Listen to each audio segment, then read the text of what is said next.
and welcome to Rooted in Yard, where I talk about what it's really like living in Jamaica so that you can know what to expect and how to thrive if you are planning to make the move here. And today I want to talk about why I am still here in Jamaica. And that's because recently I've kind of had to ask myself that question. If you've been following with my channel for a while, you will know that I have been here. I went through Hurricane Melissa, was here through Hurricane Melissa. We lost utilities. We recently got back utilities though. So we got them back pretty much right before the new year, December 28th. That's when we got back power. Before that time, we were just on generator power, paying, all that money. It was like 4,000 Jamaican dollars every few days. That's what we were paying for water. Water came back a little, it came back earlier, but it didn't reach all the way up here. So we had to pump the water, but the whole point is, okay, we recently got back utilities. There are still places in Jamaica where they still do not even have running water. But it's not just that. That's not the thing that got to me. It was everything else. It was that, and then it was all the other foolishness. All the other foolishness, I'll call it that that just sometimes goes on here. I did create a 5-part series of my frustrations in Jamaica, and that was only some of the frustrations. That was only some. That wasn't all, just some.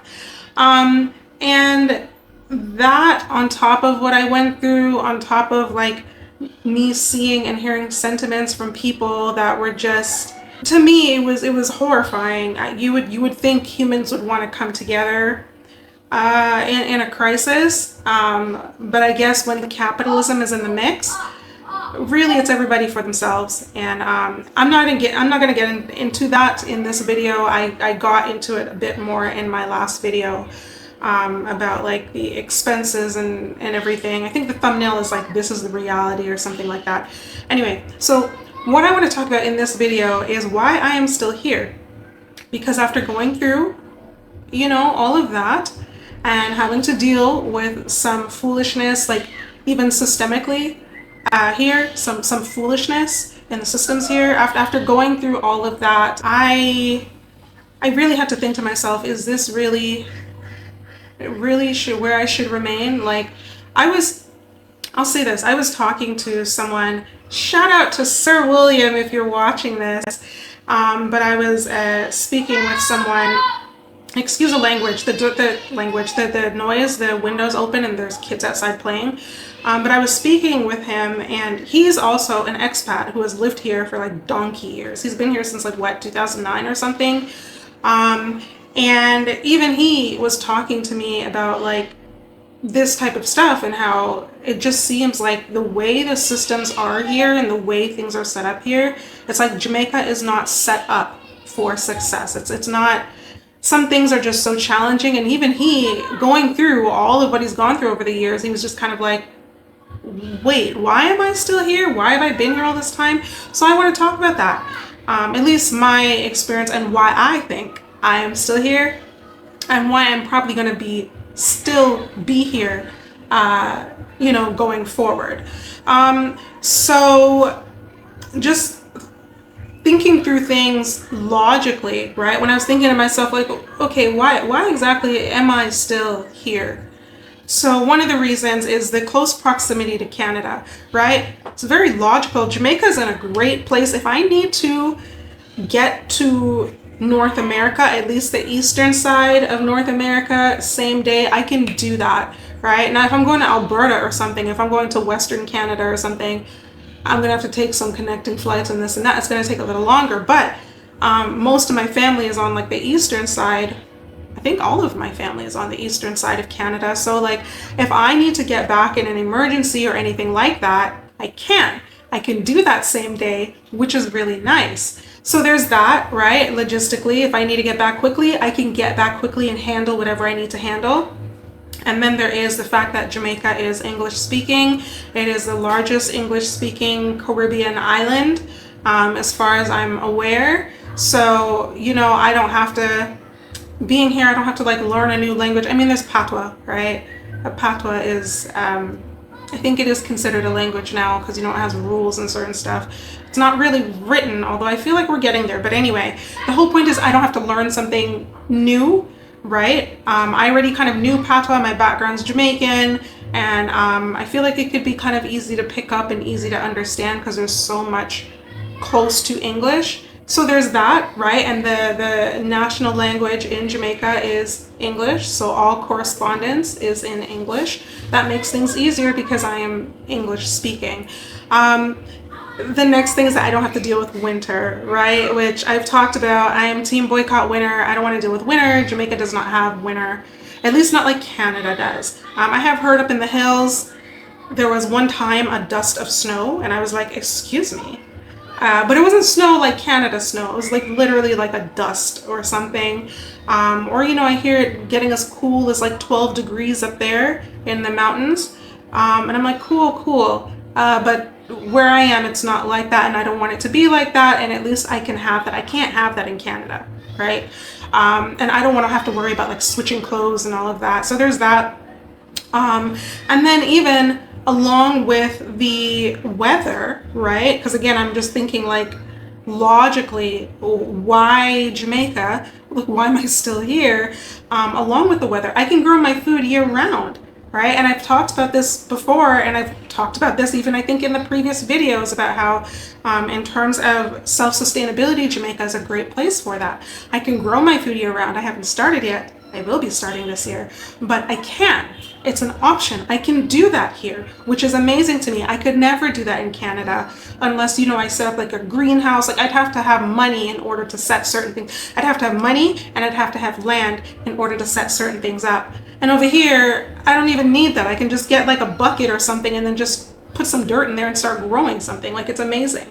And even not just the food, right? It's even the healing herbs. The other day I had posted something, I think it was right before New Year's. I had posted something to say that I was feeling a little something coming on.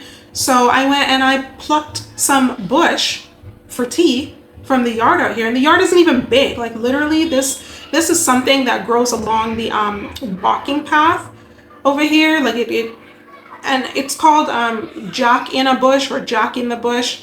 And it's good for colds and stuff. I plucked that, you know, a few leaves, boiled it, drank it, and I was good. And for those who are curious about the taste, it kind of tastes like hot water with a hint of leaves. Like it really doesn't taste like anything.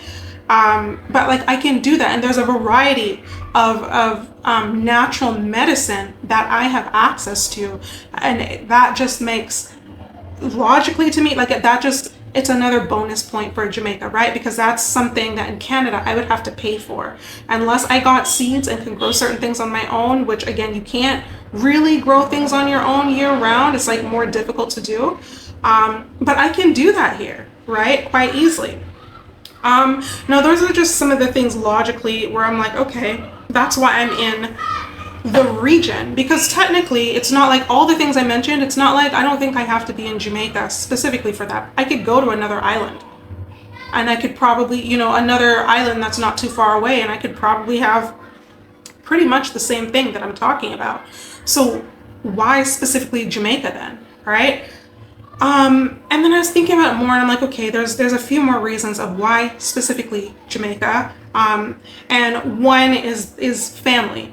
Right? So for me, I have family here, not just my family, but my husband's family. And he's close to his family and I'm close to his family. And that makes things much more helpful in terms of like support, right? So we have that support from family. The place we are in right now, this place that we built, is literally built on top of his family home. So like we have family. And it's very helpful when navigating certain systems and processes that I'm not familiar with. I already have family here, you know, his family, who can help and who do help navigate things, or they teach me certain things or what have you. So it makes for a very, it just makes it easier, right? When you have that support, it makes it easier to stay. So there's family in terms of why specifically Jamaica, and I think that's probably the biggest one. But also, like, even speaking of family, my background's Jamaican, and because my background is Jamaican, I was able to get citizenship here. So I can stay here permanently. I don't have to think about visas. I don't have to think about, like, it's very easy for me to stay here. So there's also that. If I were to go elsewhere, I'd have to think about visas. I know some of you watching, you also have to think about like visas and stuff like that, which I have talked a little bit about on this channel in my other videos of like different avenues for that and for visas. So I think another thing that I was thinking about when I was like, why Jamaica? But when I was really thinking about it, I'm like, okay, well, if not Jamaica, then where else would I go? Like, just thinking to myself, where else would I go? Because I wouldn't want to go back to Canada, okay? I sure as hell wouldn't want to go to the US. Sorry. I mean, the Americans watching this who want to leave, they're going to be like, yeah, I understand.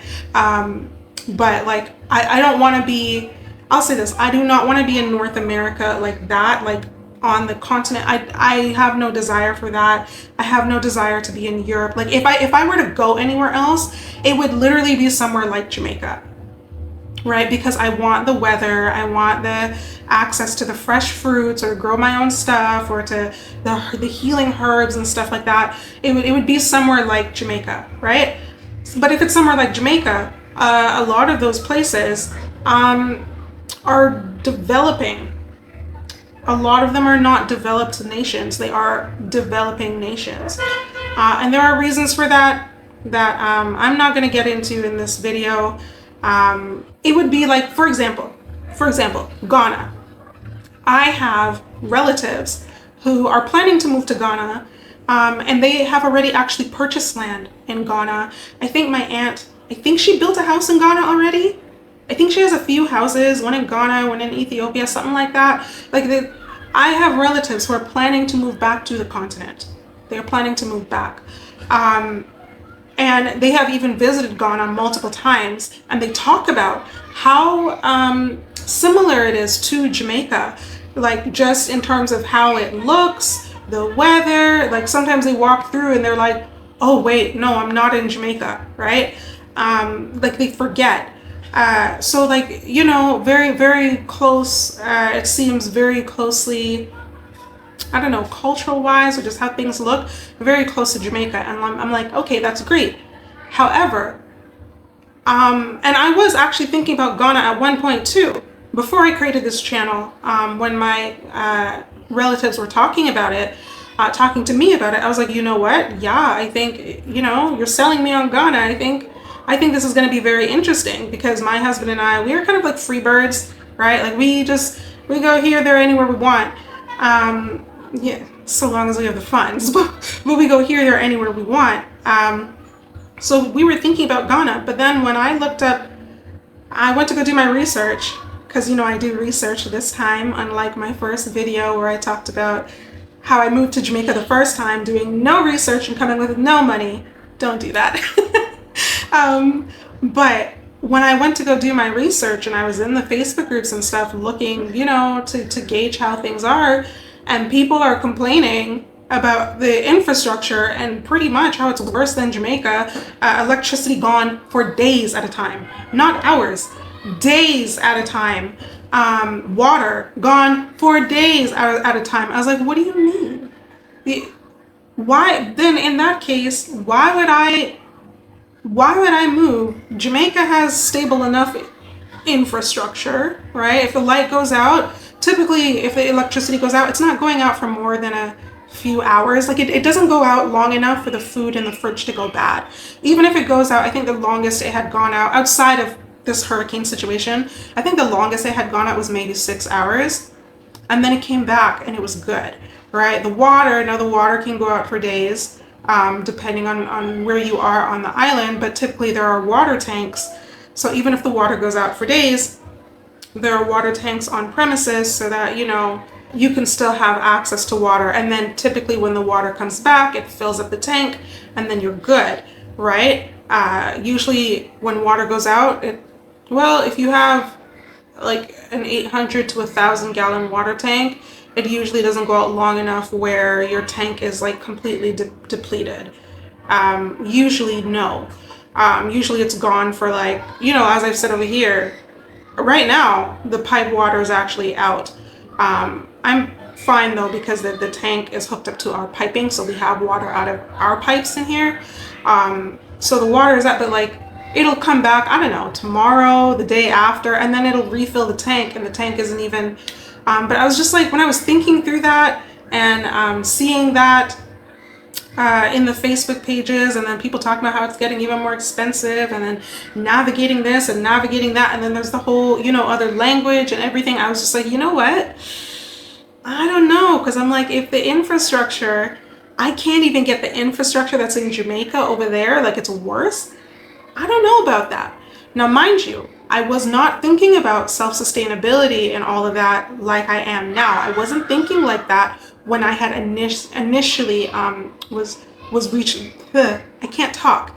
When I was initially researching Ghana, I hadn't thought about that.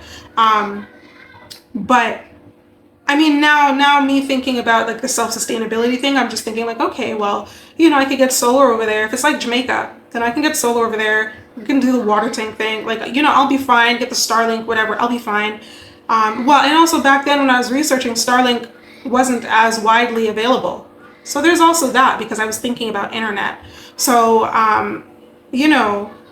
thinking about that now, I'm like, okay, if I was researching somewhere now, I don't know, maybe potentially Ghana, but then the distance thing, I feel like I would damn near have to cut all ties with Canada if I'm going out there, because there ain't no way in hell I'm gonna go all the way out there to like visit Canada back once per year. The flight alone, and I'm not talking about the cost, I'm talking about the distance.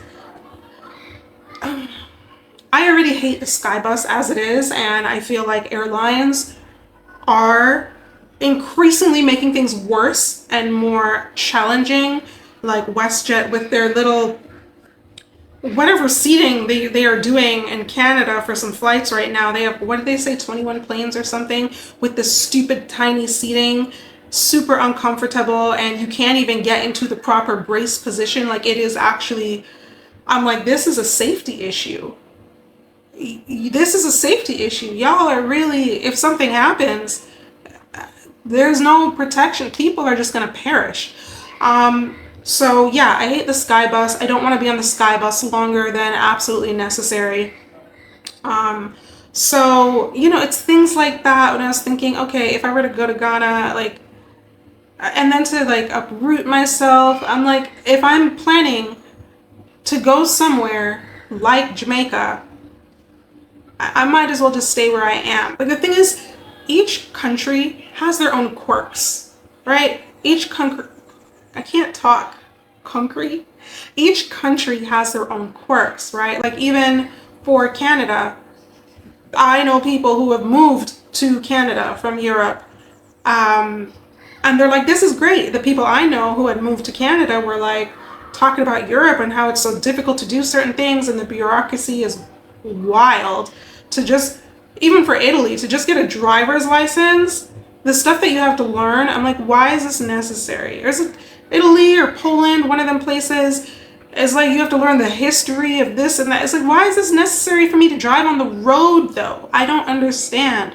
Or like, just to go through the licensing process, and then based on your license you can only drive a certain type of car. Like, it's the bureaucracy. When my friends were explaining it to me, I'm like, that is wild. That is wild. Jamaica does not have that. But like, each country has their own they have their own quirks, right? Some people would be like, why the hell would you move away from Canada? And I'm like, why the hell would you move to Canada?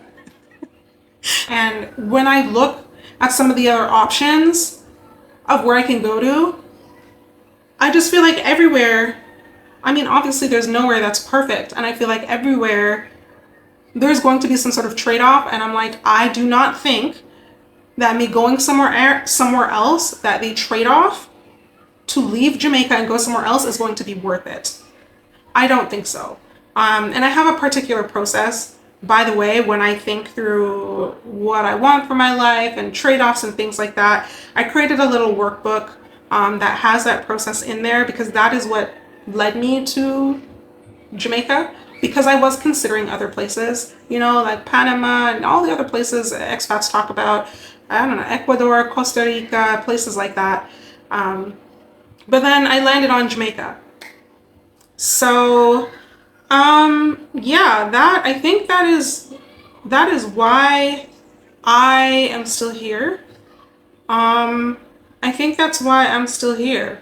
So it all boils down to, I guess, better the devil you know than the devil you don't, which is, you know, I've said that like a few times throughout my past videos, but also like sometimes the devil you don't know is actually better.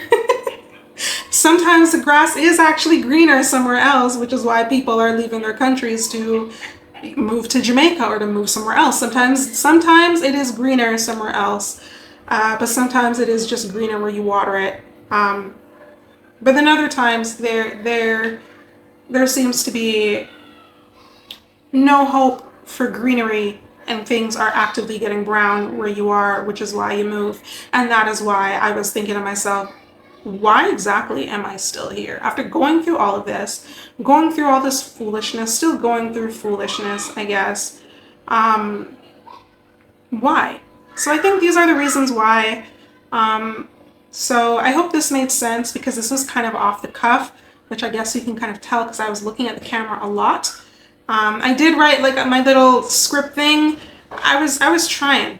I was really trying to write this all out in a script, but it just wouldn't. And I said, you know, maybe it's because I just need to talk it. Maybe I just need to just say it, and whatever comes, comes.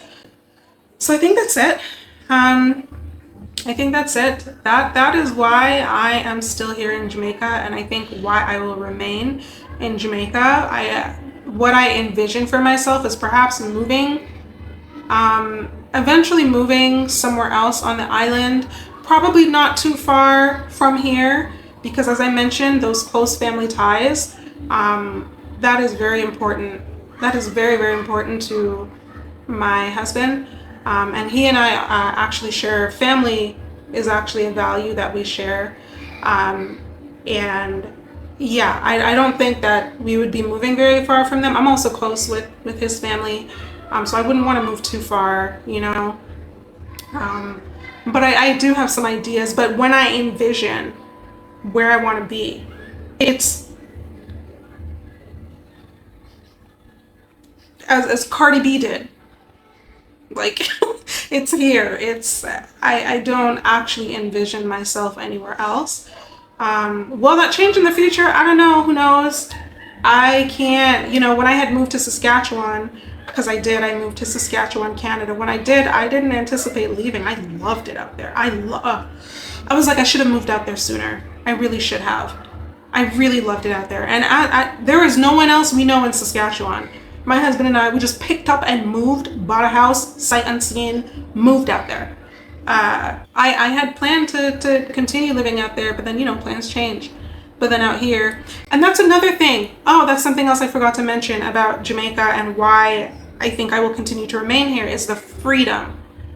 The freedom here. I feel more freedom here than I do in Canada. Right? And it is related to like the freedom, for example, to grow my own food, the freedom to go off grid.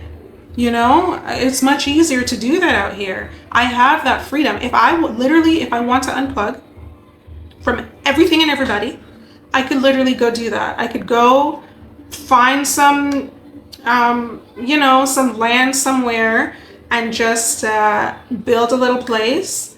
Because if I go find, who's gonna know?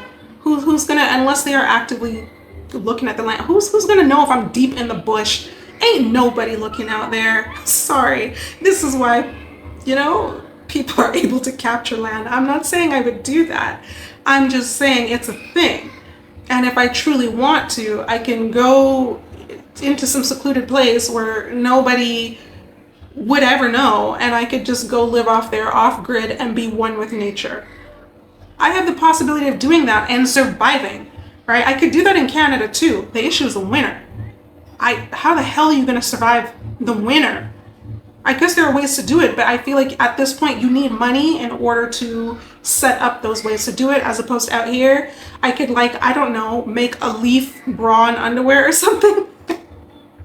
I am really, like, I don't know, romanticizing, not romanticizing. I probably, I have not actually done that, so I'm probably, like, not fully taking into account. I understand that, but the point is it's possible. Even though I'm not fully taking into account, you know, how much effort that would be, and like staying away from like bugs and mosquitoes and staying alive. But the point is, it's possible, and there are people out here who do that. There are people out here who don't have electricity. They haven't had it. They haven't had running water. They go to the river and catch their, you know, water and whatever. There are people out here still like that. And that's my point. The freedom to be able to do that. The freedom, it's just, I just feel it's easier. I feel more free. I feel more freedom out here. And I don't know if I were in another country, if I would necessarily feel that. So yeah, if I were to move to another country, it would probably be another developing country. And if that's the case, I'm probably going to be dealing with the same foolishness. So better I just stay here and deal with this. At least here, I know what I'm getting into. And if it's something new, then I have support to navigate it. I have resources. I have communities to tap into. You know, I have people to talk to. It's things like that. Okay. So I think that's it. I think this video has gone on entirely too long. Maybe I can edit it shorter. We'll see if I can edit it shorter. But okay, I think that's it. I think that's all I wanted to say. So I hope that you found this video helpful or informative, or at least entertaining. If you did, do hit that like button to let me know. But also, I would love to hear from you. I would love to hear your comments. I'm hoping that this video is more positive than my other ones, because my past two videos have been kind of, someone said something about me being a Debbie Downer or something like that, but it's just like, well, yeah, I'm gonna be a Debbie Downer. Look at what I've gone through. And I am biased in a negative way at this point, because I feel like this situation, some of the things I've seen have fundamentally changed my view of things. So yeah, I'm going to be a Debbie Downer. I am going to be a Debbie Downer, but I have to let people know the truth. I have to let them know, listen, when you come here, it's not all, I don't know, it's not all sunshine and beach and sand and rainbows and coconuts. It's not all like that. There's a lot of frustration and a lot of foolishness, and there's just a lot. And it's like, no, you also need to take that into account, because what I don't want is, I don't want you to come here and you're here for a year or two and then you're like, well, damn, I thought this was my paradise and this is utter foolishness. What is this? The land is beautiful, but what the hell is everything else? I want when people come here, they can move here successfully. They come here intentionally. They are aware of the things that can frustrate them. And I feel like when you're aware of the things that can frustrate you, you can more easily handle it. You can more easily navigate it. Which is why I just come on here and say it like how I think it is. Is it all positive? No, it's not. But I feel like, you know, people really need to know that. Okay, so officially I think that's it. You know, I'd love to hear from you if you are planning to move here. Or if you already live here, I'd love to know your thoughts. People have shared their thoughts with me in the comments, even though some of them I've disagreed with, and we go a little back and forth. That's cool. That's always welcome, as long as the comments are respectful. I welcome them. Yeah, so yeah, share, you know, your thoughts and everything. I'd love to hear them. I wanted to give a shout out. There was someone who, Chocolate Bell on Instagram, I think it was you, who had kind of reached out, and you're like, hey, maybe like a more positive video. I think it was you, and I was like, yeah, that's in the works, but no, really and truly, I should do it. Okay. I always try and give credit where credit is due. So if I forgot to credit you, do let me know. Okay, but that's it. If you're interested in moving to Jamaica, I got freebies. I also do offer one-on-one support. I don't talk about this enough, because you heard me mention, I want to ensure when people come here, they are successful. They are intentionally moving here. They're not moving here like how I did the very first time I moved to Jamaica with rose-colored glasses, and then by the end of 2 years, I was like, get me out. Get me the hell out of here. I never want to come back. And look at that. What do they say? Long run, short catch. Look at me, back here. Went through more foolishness, and I'm like, yeah, I'm gonna be here. And I'm gonna remain here, and these are the reasons. I think these are the reasons why. So if you want some of that one-on-one support, I will leave a link in the description, maybe in the comments as well if I get to it. Other than that, I do have if you're not ready for one-on-one support, but you just want some information, I do have my Moving to Jamaica Starter Guide. It's less than 100 pages right now. It is done, but I might update it, and if I do, you will get those updates automatically. But that is there, full of a lot of information about like handling, transportation, the things you need to do before you get to Jamaica, the things when you get to Jamaica, what you should like kind of focus on first to help set yourself up better, etc., etc. So that's all there in the guide. And then I do have that clarity workbook that I mentioned, where my process to help me figure out what I want out of life.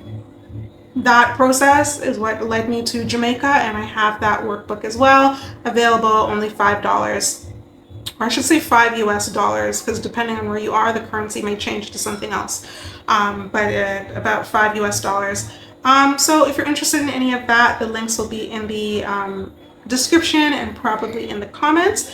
In the meantime, I really appreciate you being here this entire video. If you like my content, subscribe so that you don't miss what's coming next if you have not subscribed already. And I'll see you in the next one.